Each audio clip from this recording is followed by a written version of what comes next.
Now that we've talked about the basics and some general information about language, we're going to talk about misunderstandings, specifically misunderstandings that may arise through language usage.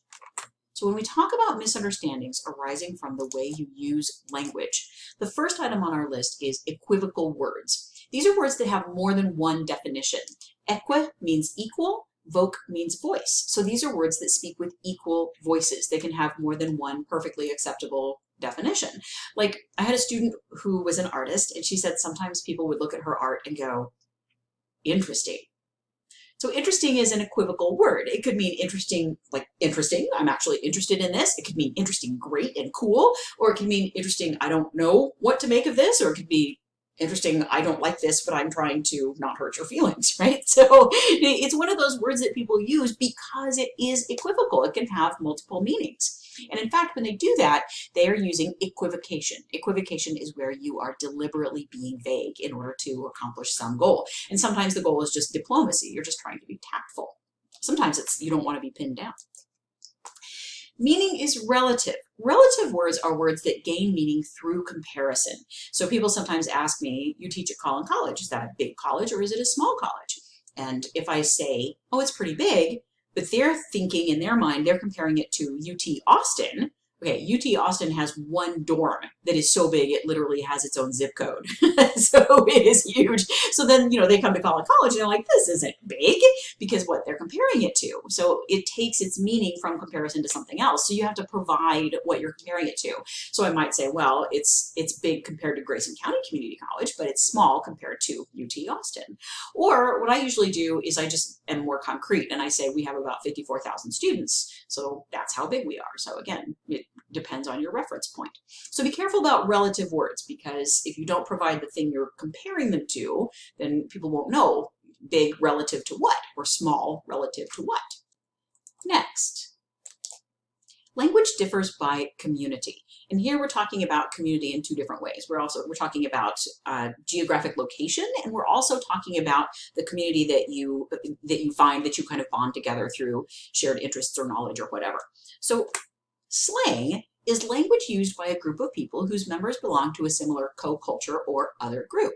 It includes regionalisms. So you may have watched Stranger Things, and it's set in the 80s, and so you'll find slang like totally tubular, dude, which started off as a regionalism. People in California said it. Tubular was if you have a wave when you're surfing that is in the shape of a tube, then that's an awesome wave. So then it just spread across the country, and people who had never been surfing would say, totally tubular, dude. So that's an example of slang.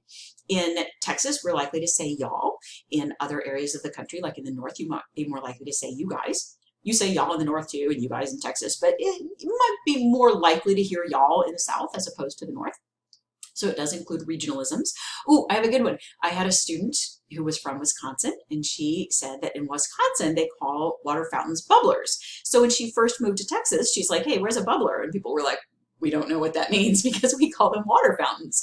So if you moved to Wisconsin from Texas and you asked where a water fountain was, they wouldn't necessarily know what you're talking about. You would have to call it a bubbler. So regionalisms.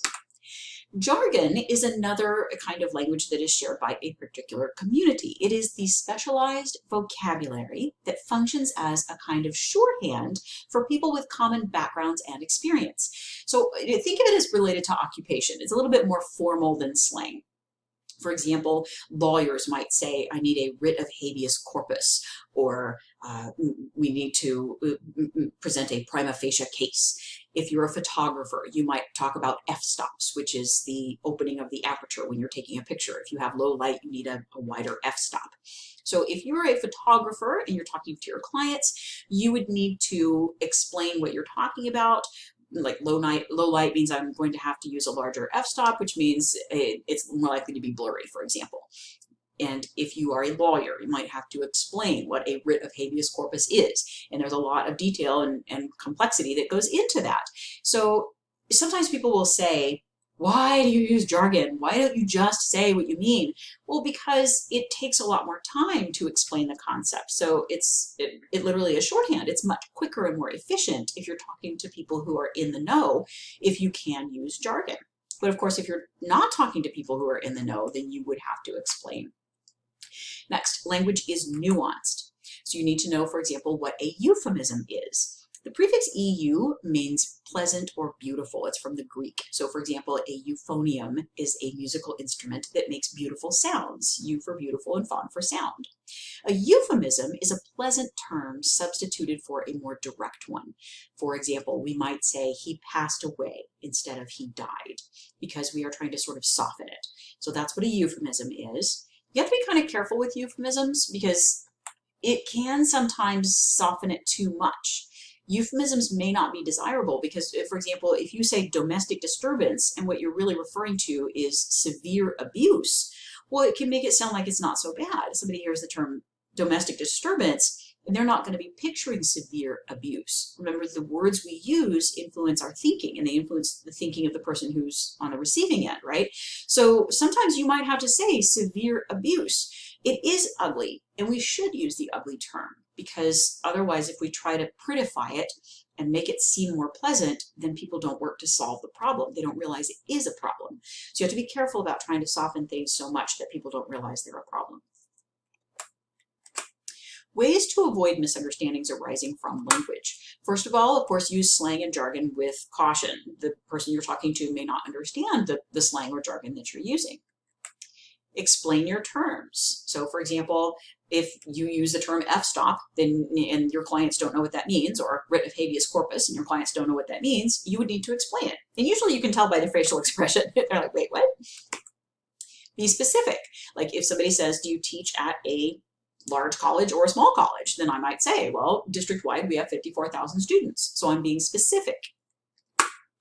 Focus on specific behaviors. There's research that shows that we remember specific compliments more than we remember vague compliments. So if you're providing feedback for a speaker, for example, if you say, good speech, I mean, that's nice and everything, but they're not going to remember that as well as if you say you had great eye contact and a great sense of humor.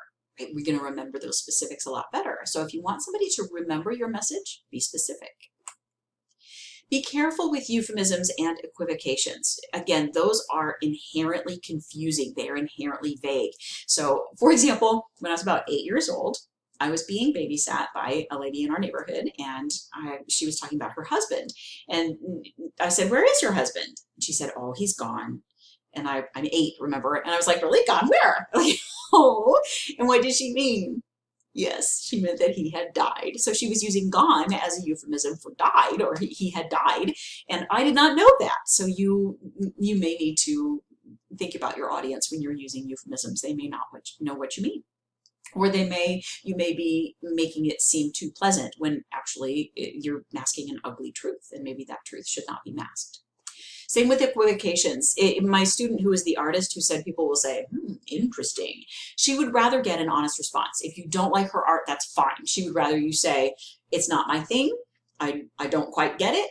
But, you know, I can tell that technically you are proficient. You obviously know what you're doing, right? So if you can find something specific to say, again, going back to specifics, she would actually rather get that specific feedback instead of something sort of vague that she doesn't understand what you meant. Oh, and on the flip side, if you just say interesting and you actually mean, I love it, go ahead and say it, I love it, right? So on that side as well. Next, we're going to talk about disruptive language. Disruptive language is language that, just from the language use, is likely to cause some kind of conflict or difficulty. So the first example of disruptive language is fact, opinion, confusion. Your book talks about 3 ways to distinguish between facts and opinions. I think it's pretty self-explanatory. But presenting your opinion as a fact tends to get people's back up. They want to argue with you.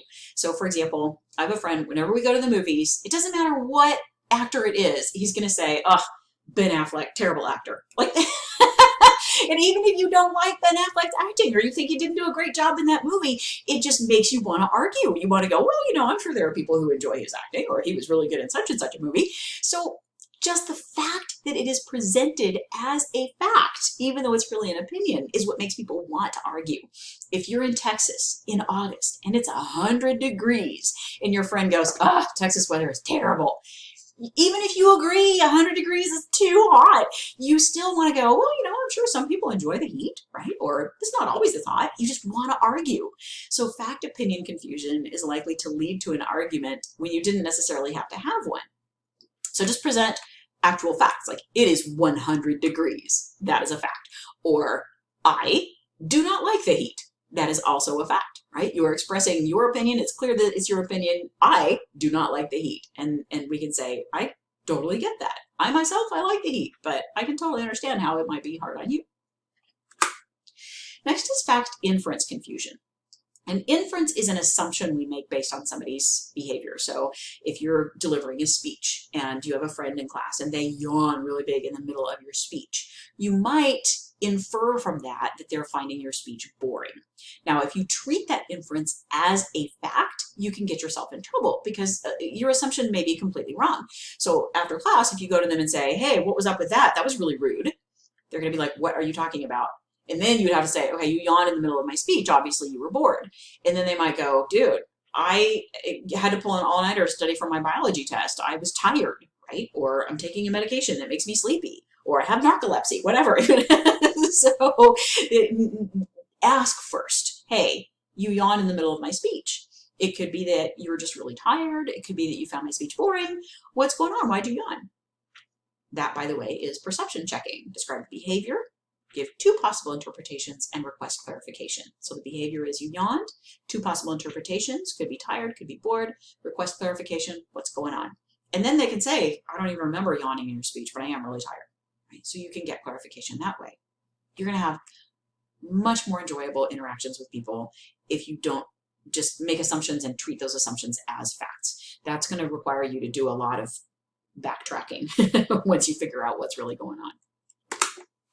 Next is emotive language or loaded language. Some textbooks call this emotive language, other textbooks call it loaded language, so you should probably know both terms. These are words that sound as if they're describing something when they're actually announcing the speaker's attitude towards it. So they put a positive spin on it or a negative spin on it. So classic example, if you know somebody who is careful with their money and you like them, well, you describe them as they're careful with their money. If you don't like them, you might call them a tightwad or stingy or cheap. We have a lot of terms in our language for people who are overly careful with their money. It actually means the same thing. It just, in the earlier example, they're careful with their money. That has a more positive spin. But if they're a tightwad, that has a more negative spin. Insults or ad hominem attacks. Ad hominem is the Latin to the human. So if you're attacking the person instead of their argument, like if you're having a debate, then obviously that's going to get you in trouble. So you're introducing an element of hostility that doesn't have to be there. So be careful about calling people names or insulting them. Try to stick with the topic and don't make things personal. Next is going to be gender and language, but gender and language is a pretty long section, so this is probably a good time to take another break.